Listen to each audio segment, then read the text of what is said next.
Dia 15 de agosto. 1 Samuel, capítulo 5. Os filisteus tomaram a arca de Deus e a levaram de Ebenezer a Asdod. Tomaram os filisteus a arca de Deus e a meteram na casa de Dagom junto a este.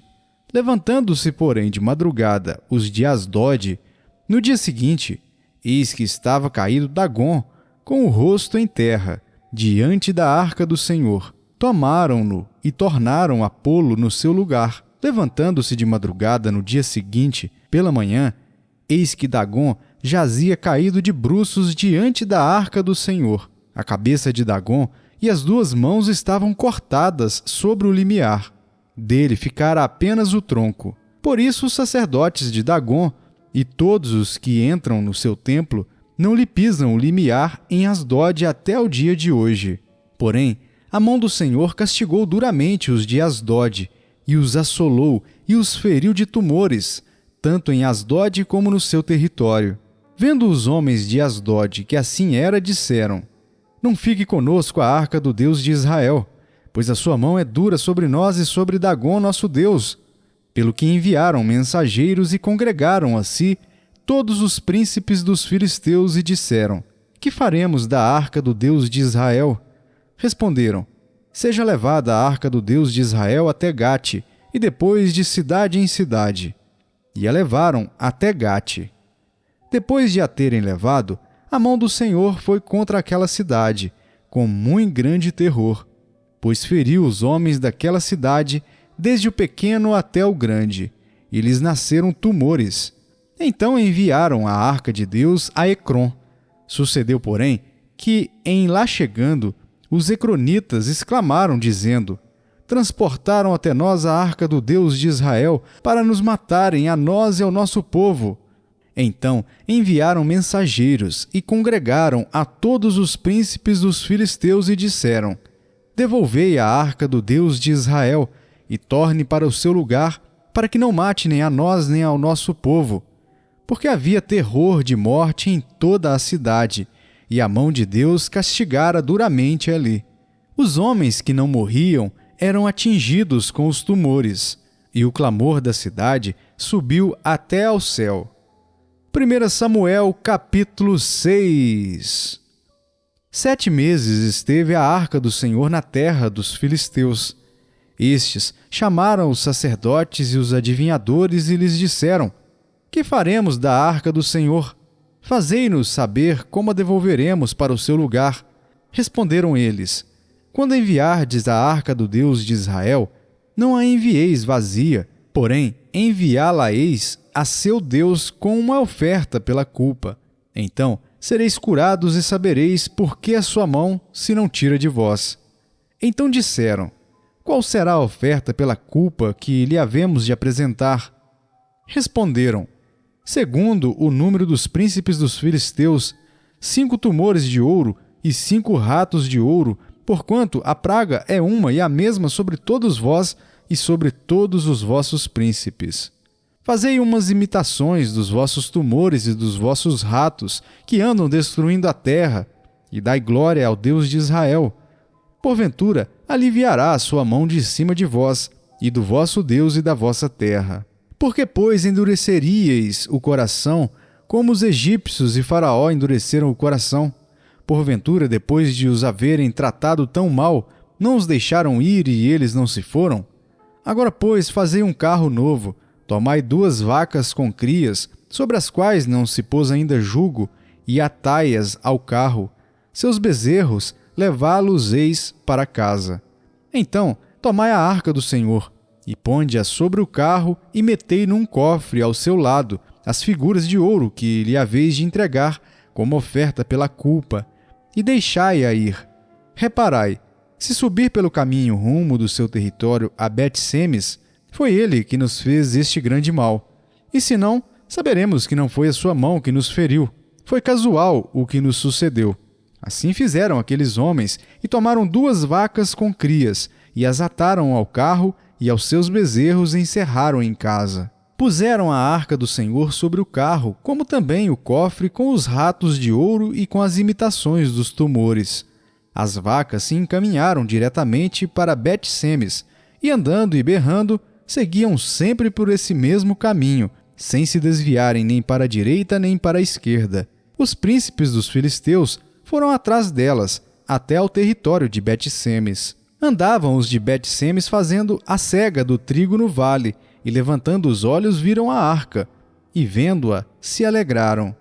O carro veio ao campo de Josué, o Bet-Semita, e parou ali onde havia uma grande pedra. Fenderam a madeira do carro e ofereceram as vacas ao Senhor em holocausto. Os levitas desceram a arca do Senhor, como também o cofre que estava junto a ela, em que estavam as obras de ouro, e os puseram sobre a grande pedra. No mesmo dia, os homens de Bet-Semes ofereceram holocaustos e imolaram sacrifícios ao Senhor.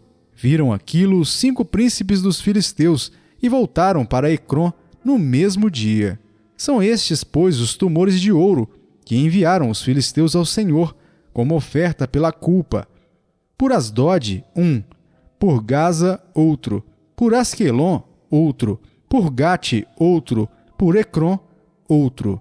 Como também os ratos de ouro, segundo o número de todas as cidades dos filisteus, pertencentes aos 5 príncipes, desde as cidades fortes até as aldeias campestres.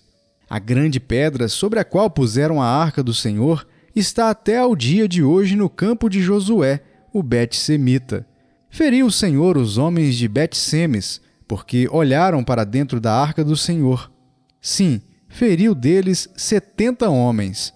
Então o povo chorou, porquanto o Senhor fizera tão grande morticínio entre eles.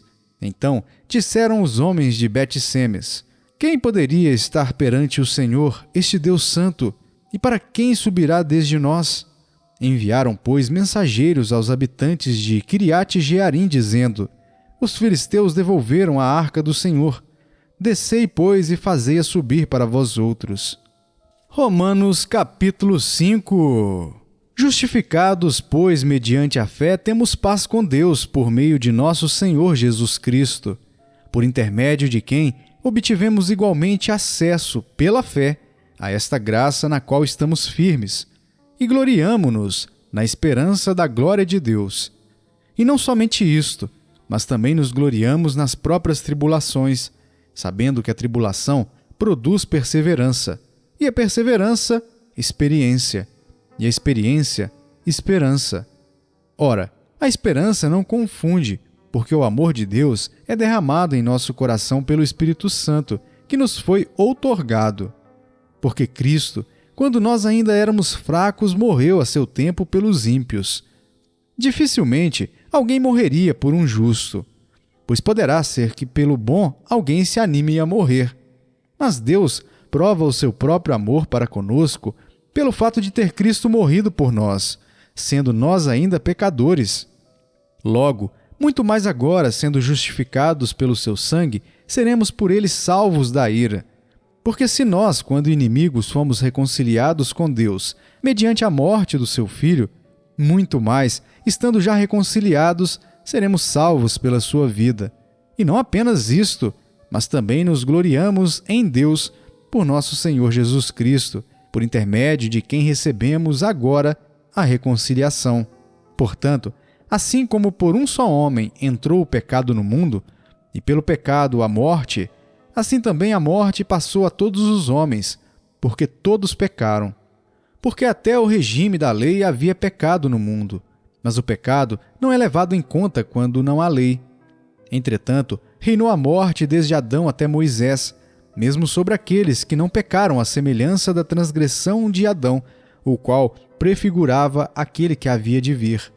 Todavia, não é assim o dom gratuito como a ofensa.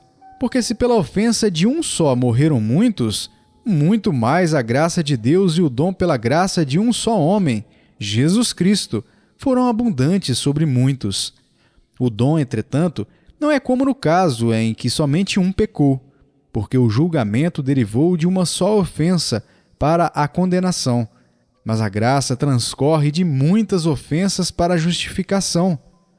Se pela ofensa de um, e por meio de um só, reinou a morte, muito mais os que recebem a abundância da graça e o dom da justiça reinarão em vida por meio de um só, a saber, Jesus Cristo.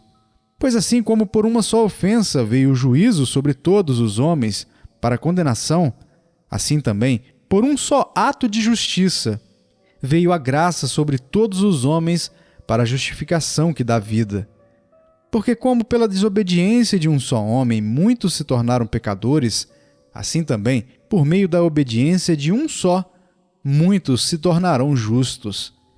Sobreveio a lei para que avultasse a ofensa, mas onde abundou o pecado, superabundou a graça, a fim de que, como o pecado reinou pela morte, assim também reinasse a graça pela justiça para a vida eterna, mediante Jesus Cristo nosso Senhor. Jeremias capítulo 43. Tendo Jeremias acabado de falar a todo o povo todas as palavras do Senhor seu Deus, palavras todas com as quais o Senhor seu Deus o enviara, então falou Azarias, filho de Osaías, e Joanã, filho de Careá, e todos os homens soberbos, dizendo a Jeremias: É mentira isso que dizeis. O Senhor nosso Deus não te enviou a dizer: Não entreis no Egito para morar. Baruque, filho de Nerias, é que te incita contra nós, para nos entregar nas mãos dos caldeus, a fim de nos matarem ou nos exilarem na Babilônia. Não obedeceu, pois, Joanã, filho de Careá, e nenhum de todos os capitães dos exércitos, nem o povo todo à voz do Senhor, para ficarem na terra de Judá. Antes, tomaram Joanã, filho de Careá, e todos os capitães dos exércitos, a todo o resto de Judá, que havia voltado dentre todas as nações, para as quais haviam sido lançados para morar na terra de Judá. Tomaram aos homens, às mulheres e aos meninos, as filhas do rei e a todos que Nebuzaradã, o chefe da guarda, deixara com Gedalias, filho de Aicão, filho de Safã, como também a Jeremias, o profeta, e a Baruque, filho de Nerias, e entraram na terra do Egito, porque não obedeceram à voz do Senhor, e vieram até Táfnis.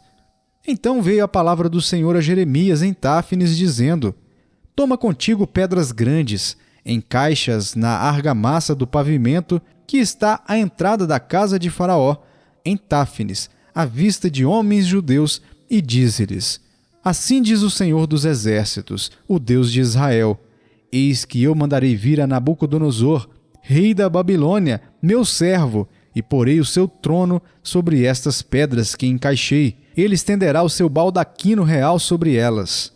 Virá e ferirá a terra do Egito. Quem é para a morte, para a morte. Quem é para o cativeiro, para o cativeiro. E quem é para a espada, para a espada. Lançará fogo às casas dos deuses do Egito e as queimará. Levará cativos os ídolos e despiolhará a terra do Egito, como o pastor despiolha a sua própria veste, e sairá dali em paz. Quebrará as colunas de Bet-Semes na terra do Egito, e queimará as casas dos deuses do Egito. Salmo capítulo 19. Os céus proclamam a glória de Deus e o firmamento anuncia as obras das suas mãos. Um dia discursa a outro dia, e uma noite revela conhecimento a outra noite. Não há linguagem nem há palavras, e deles não se ouve nenhum som. No entanto, por toda a terra se faz ouvir a sua voz, e as suas palavras até os confins do mundo. Aí pôs uma tenda para o sol, o qual, como noivo que sai dos seus aposentos, se regozija como herói a percorrer o seu caminho. Principia numa extremidade dos céus, e até a outra vai o seu percurso, e nada refoge ao seu calor. A lei do Senhor é perfeita e restaura a alma. O testemunho do Senhor é fiel e dá sabedoria aos simples. Os preceitos do Senhor são retos e alegram o coração. O mandamento do Senhor é puro e ilumina os olhos. O temor do Senhor é límpido e permanece para sempre. Os juízos do Senhor são verdadeiros e todos igualmente justos. São mais desejáveis do que ouro, mais do que muito ouro depurado, e são mais doces do que o mel e o destilar dos favos. Além disso, por eles se admoesta o teu servo. Em os guardar há grande recompensa. Quem há que possa discernir as próprias faltas? Absolve-me das que me são ocultas. Também da soberba guarda o teu servo, que ela não me domine. Então serei irrepreensível e ficarei livre de grande transgressão. As palavras dos meus lábios e o meditar do meu coração sejam agradáveis na tua presença, Senhor, rocha minha e redentor meu.